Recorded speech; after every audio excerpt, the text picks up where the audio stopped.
کیا یہ سچ ہے کہ آپ صلی اللہ علیہ وسلم بچپن ہی سے جہاں کہیں بھی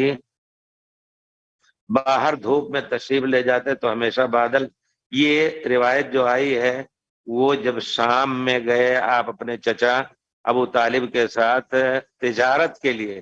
تو یہ کہ یہودی پوپ تھا،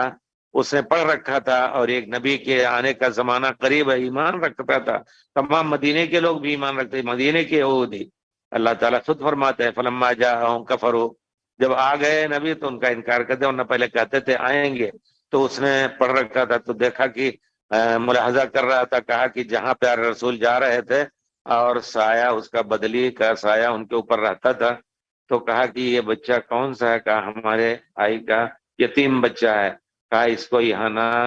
رکھو، جلدی سے لے جاؤ، یہودی اگر دیکھ لیں گے تو قتل کر دیں گے ان کو، کیونکہ یہ آئندہ نبی ہونے والے ہیں۔ یہ آیا ہے روایات میں، لیکن یہ کہ ہر جگہ بچپن ہی سے یہ روایت نہیں صحیح معلوم ہوتی ہے، کیونکہ ذکر آتا ہے آپ گئے تھے حضرت حلیمہ سعدیہ کے ہاں اور وہاں آپ رہے 3 سال تک، وہاں ان سب کا ذکر نہیں آ رہا، بتا وہاں شق صدر کا قصہ ہوا تھا، تو ہمیشہ بادل آپ کے اوپر سایہ رکھتا تھا۔ جب دائی حلیمہ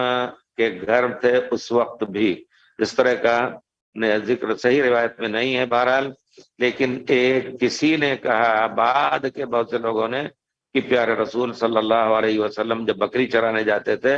تو آپ کو ہمیشہ سایہ ملتا تھا، روایت صحیح نہیں ہے۔